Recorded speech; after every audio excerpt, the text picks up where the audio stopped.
Assalamualaikum warahmatullahi wabarakatuh. Alhamdulillahi rabbil alamin. Wabihi nasta'inu ala umuri dunya waddin. Wassalatu wassalamu al-atammanil akmalan ala ashrafil anbiya'i wal mursalin nabiyyina wa habibina Muhammad wa ala alihi wa sahbihi ajma'in, amma ba'd. Sahabat-sahabat, kaum muslimin muslimat yang dimuliakan oleh Allah Subhanahu wa ta'ala, kita bersyukur pada Allah Subhanahu wa ta'ala atas segala karunia yang tidak bisa kita hitung, tidak bisa kita jumlahkan, atas semua kesempatan untuk bertaubat, atas semua kesempatan untuk memperbaiki diri kita, atas semua kesempatan untuk terus belajar dan belajar agar kemudian kita menjadi lebih paham tentang kemana sesungguhnya arah perjalanan kehidupan kita ini, tentang kemana sesungguhnya kita semua berjalan, dan bagaimana nanti kita akan mengakhiri kehidupan kita ini. Itulah sebabnya belajar dan menuntut ilmu adalah merupakan sebuah kewajiban yang tidak bisa dilepaskan dari kedudukan kita sebagai seorang muslim, kedudukan kita sebagai seorang hamba Allah Subhanahu wa ta'ala. Nabi kita Muhammad sallallahu alaihi wasallam mengingatkan, talabul ilmi fariidatun ala kulli muslim. Menuntut ilmu itu hukumnya fardu, hukumnya wajib atas siapa saja yang menyandang predikat sebagai seorang muslim. Karena itu sejak semula Islam memberikan perhatian yang sangat besar terhadap ilmu. Islam memberikan perhatian yang sangat tinggi terhadap semua proses menuntut ilmu dan terhadap siapapun yang terlibat dalam proses menuntut ilmu itu. Islam sejak semula mengajak, menyerukan, mendakwahkan untuk menuntut ilmu, untuk belajar, untuk terlibat dalam semua proses menuntut ilmu. Islam sejak semula memberikan motivasi untuk menuntut ilmu. Islam sejak semula memberikan apresiasi, penghargaan, dan penghormatan kepada siapapun yang mengemban ilmu itu, kepada siapapun yang mau terlibat dalam proses menuntut ilmu itu, baik sebagai penyampai ilmu, sebagai seorang guru, sebagai seorang pengajar, maupun sebagai seorang penuntut ilmu. Tidak hanya itu, Islam juga mengajarkan kepada kita tentang adab-adab yang harus dimiliki oleh siapapun yang terlibat dalam proses menuntut ilmu itu, baik adab sebagai seorang alim, sebagai seorang guru, maupun adab sebagai seorang murid atau sebagai seorang penuntut ilmu. Pada intinya, kedudukan ilmu dengan semua proses-prosesnya, dengan semua bagian-bagiannya, itu sangat tinggi di dalam Islam. Bahkan di dalam kitab ini, di dalam kitab Adab Talibul Ilm, Syekh Muhammad Al-Qasim hafizahullah mengatakan, fahuwa ahammul muhimmat. Ilmu itu bisa dikatakan sebagai hal yang paling urgen di antara semua perkara-perkara yang dianggap urgen. Jadi dia menempati posisi yang paling urgen di antara semua hal yang penting untuk dilakukan dan dikerjakan oleh seorang muslim. Di dalam kitab ini setidaknya beliau menyebutkan ada 7 alasan. Ada 7 alasan, ada 7 poin yang menjelaskan, yang akan menjelaskan dan menunjukkan kenapa ilmu itu begitu penting kedudukannya di dalam Islam. Atau bisa juga kita sebut sebagai bukti, 7 bukti yang menunjukkan bagaimana Islam memberikan apresiasi yang sangat tinggi terhadap ilmu dan terhadap semua proses ilmu dan juga terhadap siapapun yang terlibat dalam proses ilmu itu. Yang pertama kata beliau adalah awwalu ayatin unzilat ala hadhil ummah fil hathi ala al-ilm. Alasan pertama atau bukti pertama yang menunjukkan betapa urgennya, betapa strategisnya, betapa pentingnya kedudukan ilmu di dalam Islam.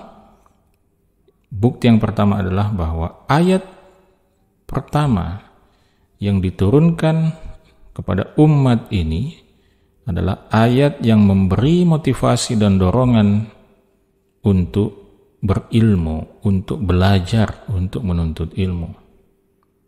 Sebagaimana dalam firman Allah Subhanahu wa taala, "Iqra bismi rabbikal ladzi khalaq." Bacalah dengan menyebut nama Tuhanmu yang telah menciptakan. Ayat ini dengan sangat lugas dan tegas diawali dengan Iqra, diawali dengan perintah untuk membaca. Dan kita semua faham, kita semua mengetahui dengan baik bahwa membaca itu adalah merupakan elemen paling utama, merupakan instrumen paling utama dalam proses menuntut ilmu. Seseorang tidak mungkin bisa menuntut ilmu, bisa belajar atau mempelajari sesuatu tanpa melalui proses membaca, tanpa melalui proses qiraah, membaca dan menelaah. Karena itu, ketika Allah Subhanahu wa taala menyebutkan Iqra di dalam ayat ini jelas sekali menunjukkan betapa pentingnya posisi membaca yang notabene adalah merupakan salah satu bagian terpenting, unsur terpenting dalam menuntut ilmu itu di dalam Al-Qur'an. Yang juga sekaligus menunjukkan betapa pentingnya kedudukan membaca yang merupakan proses menuntut ilmu itu di dalam Islam. Karena itu tidak ada yang bisa mengingkari betapa besarnya apresiasi dan penghargaan Islam terhadap ilmu, terhadap proses berilmu itu sendiri. Dan dibuktikan dengan apa yang tadi kita kutip dari firman Allah Subhanahu wa taala dalam ayat pertama yang Allah turunkan dalam surah Al-Alaq, ayat pertama yang diwahyukan kepada Nabi kita Muhammad sallallahu alaihi wasallam, Iqra bismi rabbikal ladzi khalaq. Bacalah wahai Muhammad dengan menyebut nama Tuhanmu yang telah menciptakan. Karena itu seorang muslim seharusnya tidak boleh malas membaca. Seorang muslimah harusnya tidak boleh malas membaca. Kenapa? Karena ini adalah perintah yang melekat pada kita sejak awal datangnya Islam ini. Ya, karena itu sekali lagi ini adalah alasan pertama kenapa ilmu memiliki kedudukan yang sangat penting di dalam Islam. Alasan yang kedua, kata Syekhuna Syekh Muhammad Al-Qasim hafizahullah, hidayatul khalqi wa sa'adatuhum bil ilm. Hidayah dan kebahagiaan, hidayah dan sa'adah. Sa'adah itu artinya kebahagiaan. Hidayah dan kebahagiaan manusia itu sangat bergantung kepada ilmu. sangat bergantung kepada ilmu yang dia miliki, ilmu yang dia fahami. Hidayah itu berkaitan dengan seberapa lurus, seberapa tepat, seberapa benar jalan yang kita tempuh. Dan ketika seorang mendapatkan hidayah, maka itu artinya dia berada di atas jalan yang tepat, dia berada on the track, ya, berada di atas jalan yang semestinya. Sebaliknya, ketika orang itu tidak mendapatkan hidayah, itu artinya dia sedang berjalan menempuh jalan yang tidak seharusnya dia jalani, yang tidak seharusnya dia lewati. Bahasa lain dari tersesat. Nah, untuk mendapatkan hidayah, ya, untuk mendapatkan hidayah Allah Subhanahu wa Ta'ala itu, salah satu jalan utamanya adalah dengan menuntut ilmu, adalah dengan belajar.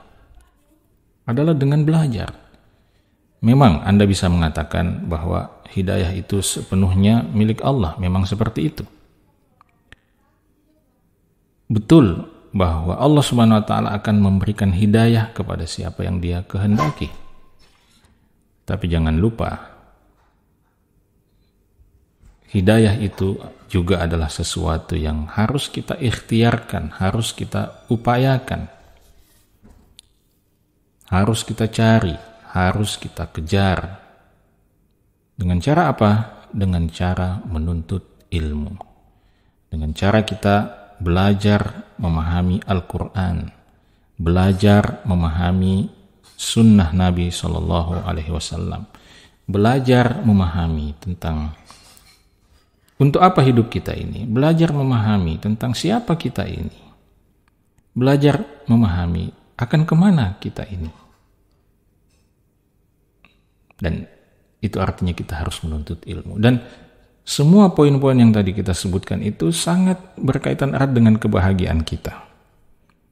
Kebahagiaan manusia itu sangat ditentukan oleh seberapa tepat dia berjalan di atas kehidupan dunia ini. Kalau kita berada di atas jalan yang tepat, maka kita akan bahagia. Kalau kita berjalan menjalani kehidupan dunia ini di atas jalan yang seharusnya, di atas jalan yang semestinya, maka kita akan bahagia. Dan sebaliknya, kalau kita menjalani hidup dunia ini tetapi tidak pada jalur yang semestinya, maka sudah pasti kita akan sengsara. Kita akan mengalami tekanan-tekanan, mengalami berbagai persoalan yang menjauhkan kita dari kebahagiaan yang sejati. Maka manusia-manusia yang tidak berbahagia sungguhnya adalah mereka yang tidak berada pada jalan yang semestinya. Dan kebahagiaan itu juga ditentukan oleh seberapa faham kita tentang diri kita, akan kemana diri kita ini berjalan, apa yang seharusnya kita lakukan di dunia ini, dan akan kemana ujung kehidupan kita ini akan berakhir. Dan itu semua tidak mungkin kita ketahui kecuali dengan menuntut ilmu, kecuali dengan belajar, kecuali dengan berusaha memahami apa yang Allah pesankan di dalam Al-Quran dan apa yang Nabi-Nya pesankan melalui sunnahnya. Itulah sebabnya kata Syekh di sini, wa hajatuhum ilaihi ashaddu min hajatihim ilal ma'kali wal mashrab. Hajat kebutuhan kita kepada ilmu itu jauh lebih besar daripada hajat kita kepada makanan dan minuman. Imam Ahmad rahimahullahu ta'ala mengatakan, an-nasu ilal ilmi ahwaju minhum ilal ta'ami wasyarab. Manusia itu, kata Imam Ahmad, jauh lebih membutuhkan ilmu. Yang dimaksud di sini adalah ilmu yang memahamkan mereka tentang Allah, ilmu yang memahamkan mereka tentang agamanya, bukan sembarang ilmu atau bukan asal ilmu saja. Ya. Jadi hajat kita terhadap ilmu syar'i, ilmu yang memperkenalkan kita kepada Allah, ilmu yang memperkenalkan kita tentang Islam, ilmu yang memperkenalkan tentang untuk apa kita hidup dan akan kemana kita hidup. Ilmu ini jauh lebih kita butuhkan daripada makanan dan minuman. Kenapa? Kata Imam Ahmad, li'anna ar-rajula yahtaju ila at-ta'ami wasyarabi fil yawmi marratan aw marratain. Karena kita itu butuh makan dan minum sehari semalam, ya paling hanya sekali atau 2 kali atau maksimalnya mungkin 3 kali. Tetapi wahajatuhu ilal ilmi bi'adadi anfasihi. Tapi hajat dan kebutuhan kita terhadap ilmu itu mengikuti jumlah nafas kita, jumlah tarikan dan hembusan nafas kita. Artinya apa? Kita membutuhkannya setiap waktu. Kenapa? Karena setiap pergerakan kita, setiap aktivitas kita itu harus dibangun di atas dasar ilmu yang bisa kita pertanggungjawabkan di hadapan Allah Subhanahu wa ta'ala. Kemudian alasan ketiga, kenapa ilmu itu penting? Ini sudah kita singgung pada pertemuan sebelumnya, yaitu karena ta'limul ilmi min muhimmatir rusul ila aqwamihim. Karena menyampaikan ilmu ini adalah salah satu tugas utama para nabi dan rasul. Dan tidak mungkin Allah Subhanahu wa ta'ala menugaskan, mewajibkan manusia-manusia paling mulia, hamba-hambanya yang paling mulia, kecuali dengan tugas-tugas yang paling mulia. Maka itu artinya menyampaikan ilmu adalah tugas yang paling mulia. Karena itu menjadi tugas para nabi dan rasul. Menyampaikan ilmu yang bermanfaat. Ya, kata Allah Subhanahu wa ta'ala dalam Al-Qur'an, "Huwallazi arsala rasulahu bil huda wa dinil haq." Dialah Allah Subhanahu wa ta'ala yang telah mengutus Rasulnya yaitu Muhammad sallallahu alaihi wasallam bil huda, dengan al-huda. Kata para ulama tafsir, yang dimaksud dengan al-huda di sini adalah al-ilmun nafi', ilmu yang bermanfaat. Ilmu yang bermanfaat itu ilmu apa? Ilmu yang mendekatkan seorang hamba kepada Allah. Ilmu yang memberikan petunjuk, pedoman kepada seorang hamba untuk menjalani kehidupan dunia ini sebagaimana seharusnya. Itulah namanya huda, petunjuk. Ya, namanya juga petunjuk. Ya, tentu dia adalah petunjuk kepada sesuatu yang benar. Wadinil haq. Dan Rasul itu juga diutus untuk membawa agama yang benar. Apa yang dimaksud agama yang benar? Kata para ulama tafsir, agama yang benar, dinul haq, itu adalah al-amalus salih, amal saleh. Artinya apa? Artinya ilmu yang bermanfaat, parameter utamanya, indikator utamanya adalah amal yang saleh. Ilmu kita baru bisa dikatakan sebagai ilmu yang bermanfaat kalau ilmu itu menuntun kita, mendorong kita untuk melakukan, mengerjakan amal saleh. Dan salah satu tugas Rasul Muhammad SAW adalah apa? Menyampaikan ini tadi, menyampaikan ilmu yang bermanfaat dan menyampaikan, mengajarkan kepada kita amal saleh. Kemudian alasan yang keempat, kenapa ilmu itu begitu penting kedudukannya? Kata Syekh Muhammad Al-Qasim hafizahullah, karena al-ilmu sabiqul amal wa daliluhu. Karena ilmu itu mendahului amal. Ya. sebelum kita beramal itu harus punya ilmunya dulu. Sehingga amal yang kita lakukan, ibadah yang kita lakukan, ketaatan yang kita lakukan, itu harus punya basic ilmu yang kuat. Jadi jangan mengerjakan suatu amalan kalau Anda tidak punya dasar ilmunya yang jelas, yang bisa dipertanggungjawabkan. Karena itu menjadi salah satu prinsip penting bagi kita seorang muslim adalah jangan beramal hanya sekedar ikut-ikutan. Jangan hanya karena ini dulu nenek-nenek saya memang seperti ini. Ini dulu orang-orang tua kami memang seperti ini amalannya. Tidak boleh seperti itu.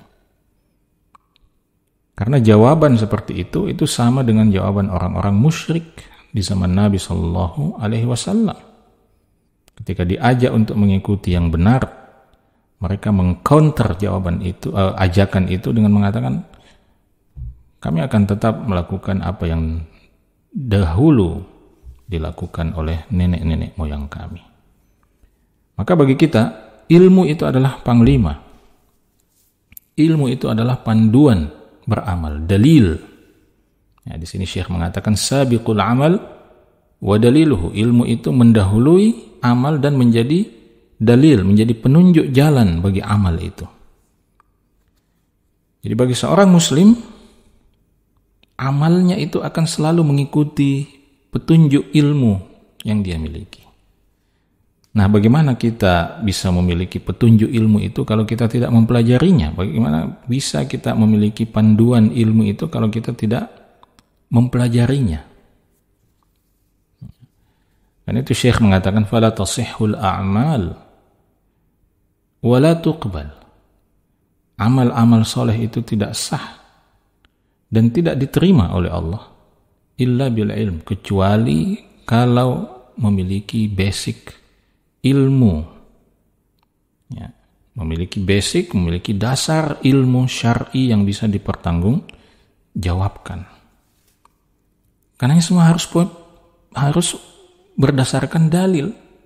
Karena itu Anda jangan terbuai dengan ungkapan sebagian orang yang mengatakan bahwa berislam itu tidak selamanya butuh dalil. Siapa bilang seperti itu? Apakah itu berarti kemudian bahwa kita boleh mengklaim berislam tapi tidak ada dasarnya? Apakah itu berarti kita boleh mengklaim bahwa saya sudah melakukan amal soleh tapi tidak ada landasannya? Apa landasan Anda mengatakan bahwa itu adalah amal soleh?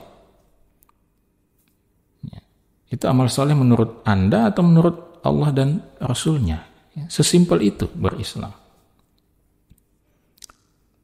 Maka kita harus menuntut ilmu. Kata Allah Subhanahu wa taala, fa'lam annahu la ilaha illallah wastaghfir li dzambika walil mu'minina wal mu'minat. Fa'lam, maka ilmuilah. Perintah untuk berilmu. Ilmuilah, ketahuilah bahwasanya Dia, Allah, itu tidak ada Tuhan yang berhak disembah kecuali Allah. Wastaghfir li dzambik, dan mohon ampunlah terhadap dosa-dosamu, walil mu'minin, dan untuk dosa-dosa kaum beriman laki-laki, wal mu'minat, dan kaum beriman perempuan. Nah, di sini di dalam ayat ini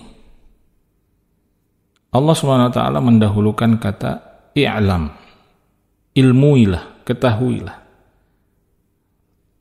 Lalu setelah itu baru Allah menyebutkan wastaghfir li dzambik, mohon ampunlah. Jadi Allah mendahulukan ilmu, baru setelah itu Allah menyebutkan amal, yaitu istighfar. Dan ayat inilah yang menjadi landasan dasar dari Al-Imam Al-Bukhari rahimahullahu ta'ala untuk kemudian menulis satu bab khusus di dalam kitab Sahih Bukhari, ya, yang diberi topik sebagai bab ilmu sebelum berkata dan berbuat, babun ala ilmu qabla al-qawli wal amal, bab tentang pentingnya ilmu sebelum berkata dan berbuat. Jadi seorang muslim tidak boleh asal nyablak, tidak boleh asal bicara mengatasnamakan Islam kalau tidak punya dasar argumentasi. Nah, kemudian poin yang kelima, di sini catatan penting kata beliau, al-ilmu alladhi athnallahu alaihi huwal ilmu syar'i. Ilmu yang dipuji oleh Allah Subhanahu wa taala, ilmu yang dimuliakan, disanjung oleh Allah Subhanahu wa taala dalam dalil-dalil yang kita sebutkan sebelumnya itu adalah ilmu syar'i. Ya, ilmu syar'i, ilmu yang mengenalkan kita tentang Allah. Ilmu yang mengenalkan kita tentang sifat-sifat Allah. Ilmu yang mengenalkan kita untuk takut kepada Allah, untuk mencintai Allah, untuk memuliakan Allah, ya, untuk melakukan perintah Allah dan menjauhi larangannya. Itulah ilmu yang paling mulia, ilmu syar'i. Apakah itu berarti kita menafikan pentingnya ilmu yang lain? Tidak. Tetapi ilmu-ilmu yang lain itu adalah semacam alat bantu saja. Ilmu nahwu, ilmu bahasa Arab misalnya, itu penting, tapi dia adalah alat bantu untuk memahami ilmu syar'i. Ilmu-ilmu duniawi, ya, ilmu arsitektur, ilmu kedokteran, ilmu teknik, ya, dan lain sebagainya. Itu adalah ilmu-ilmu yang juga penting, tetapi dia adalah alat bantu. Alat bantu untuk kita menjalani kehidupan kita di dunia. Kita perlu belajar misalnya ilmu bisnis, ilmu perdagangan dan lain sebagainya. Tetapi dia adalah ilmu bantu atau alat bantu, ya, dan bukan ilmu itu yang dimaksud, ya, sebagai ilmu yang harus dipelajari oleh setiap muslim.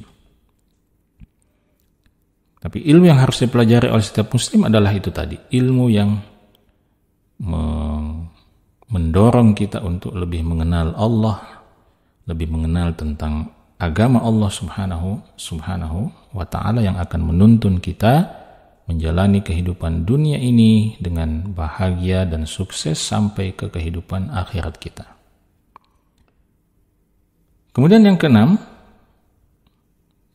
urgensi ilmu syar'i itu ditunjukkan dengan perintah Allah Subhanahu wa taala secara khusus kepada Nabi sallallahu alaihi wasallam untuk berdoa meminta tambahan ilmu itu. Sebagaimana dalam firman Allah Subhanahu wa taala, wa qul rabbi zidni ilma. Dan ucapkanlah wahai Muhammad, rabbi zidni ilma, wahai Tuhanku, tambahkanlah ilmuku. Yang dimaksud ilmu di sini adalah ilmu syar'i. Dan itulah sebabnya para ulama mengatakan bahwa tidak ada ayat di dalam Al-Quran yang secara khusus meminta Nabi SAW untuk meminta tambahan kepada Allah kecuali dalam ayat ini. Nah, itu Ibnu Hajar Al-Asqalani rahimahullah mengatakan bahwa ayat ini wadihud dalalati fi fadlil ilm. Ayat ini sangat jelas penunjukannya terhadap keutamaan ilmu syar'i itu. Kenapa? Lianna Allah Ta'ala lam ya'mur nabiyahu sallallahu alaihi wasallam bi talabil izdiyadi min syai'in illa minal ilm. Karena Allah Subhanahu wa taala tidak pernah memerintahkan nabinya sallallahu alaihi wasallam secara khusus untuk meminta tambahan terhadap sesuatu kecuali meminta tambahan ilmu. Nah, dan yang dimaksud dengan ilmu di sini kata Ibnu Hajar adalah apa? Beliau katakan wal muradu bil ilmi, yang dimaksud dengan ilmu dalam ayat ini yang dimintai tambahan oleh Rasulullah SAW itu adalah al ilmu syar'i, ilmu syar'i. Ilmu syar'i itu yang gimana? Ilmu syar'i itu alladzi yufidu ma'rifata ma yajibu 'alal mukallaf. Yaitu ilmu yang memberikan pengetahuan dan pemahaman kepada seorang mukallaf, kepada seorang hamba tentang apa yang harus dia lakukan. Min amri dinihi, ya, dari urusan agamanya. Fi ibadatihi wa muamalatihi, terkait dengan ibadah dan muamalatnya. Wal ilmi billahi wa sifatihi, juga terkait dengan tentang pengenalannya tentang Allah dan sifat-sifatnya, dan seterusnya dan seterusnya. Jadi ayat ini atau perintah Allah Subhanahu wa taala ini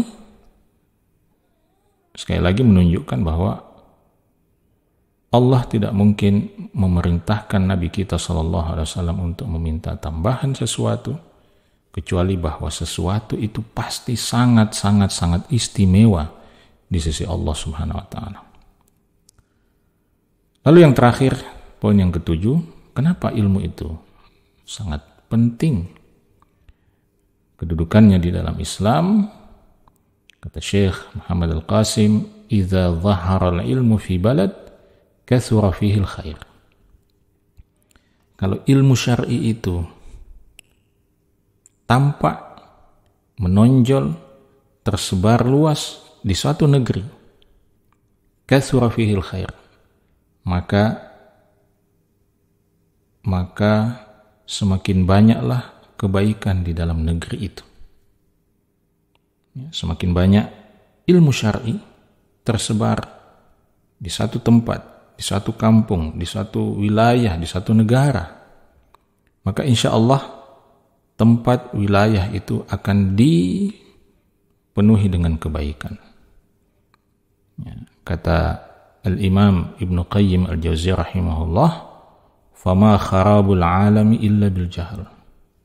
Kehancuran dunia ini tidak lain disebabkan oleh kejahilan. Kejahilan. Jadi yang menghancurkan dunia ini adalah apa? Kejahilan. Bukan kejahilan. Kejahilan itu maknanya bukan berarti sekedar kebodohan atau orang tidak bisa membaca, orang tidak. Kejahilan itu maksudnya kejahilan terhadap Allah, kejahilan terhadap petunjuk yang benar dalam menjalani kehidupan ini. Wala imaratuhu illa bil ilm, dan untuk memakmurkan dunia ini tidak ada jalan lain kecuali dengan ilmu. Ilmu apa? Ilmu syar'i. Ketika dunia ini ditata, dikelola oleh orang yang memahami ilmu syar'i, oleh orang yang memiliki rasa takut kepada Allah, oleh orang yang patuh kepada Allah Subhanahu wa taala, maka dunia ini akan makmur. Dunia ini akan sejahtera. Tapi sebaliknya, meskipun manusia memiliki banyak pengetahuan tetapi tidak mengenal Allah, maka pengetahuan itu akan membawa dunia ini pada kehancuran. Kita lihatlah betapa majunya dunia barat secara saintifik, secara saintis. Betapa majunya pengelolaan kota, pengelolaan pengelolaan lembaga-lembaga pendidikan dan lain sebagainya. Tetapi dunia barat berjalan menuju kehancurannya ketika mereka tidak mengenal Allah Subhanahu wa ta'ala, kehancuran moral dan lain sebagainya. Kata Ibn Qayyim lagi, wa idza dhahara al-ilmu fi baladin aw mahallatin qalla asy-syarru fi ahliha. Apabila ilmu syar'i itu tampak dominan, tersebar di satu kampung, di satu negeri, maka semakin berkurang, semakin minimallah keburukan dan kejahatan pada penduduk negeri itu. Sebaliknya, wa idza khafiyal ilmu hunak dhahara asy-syarru wal fasad. Apabila ilmu itu tersembunyi, tidak tampak, tidak dikenal oleh penduduk negeri itu, maka disitulah keburukan dan kerusakan itu akan tampil. Semakin jauh orang dari pemahaman yang benar, petunjuk hidup yang benar, maka yang dominan pasti adalah apa? Adalah cara hidup dan pandangan hidup yang menyesatkan. Maka itu alasan ketujuh, mengapa kita harus menjadi bagian dari proses menuntut ilmu syar'i ini. Ya, mengapa setiap kita harus mengambil bagian menjadi agen-agen perubahan ya, terhadap diri kita sendiri dan masyarakat kita ya, dengan cara meramaikan kajian-kajian ilmu syar'i ini agar kemudian semakin banyak orang yang mengenal Allah, semakin banyak orang yang mengenal panduan hidup yang seharusnya yang akan mengantarkan manusia kepada kebahagiaan sejatinya di dunia maupun di akhirat. Demikian sahabat-sahabat muslimin muslimat, kajian kita untuk kesempatan kali ini. InsyaAllah kita akan bertemu kembali dalam kajian yang akan datang. Semoga bermanfaat. Subhanakallahumma wa bihamdik, asyhadu an la ilaha illa anta, astaghfiruka wa atubu ilaik. Wa akhiru da'wana alhamdulillahi rabbil alamin. Assalamualaikum warahmatullahi wabarakatuh.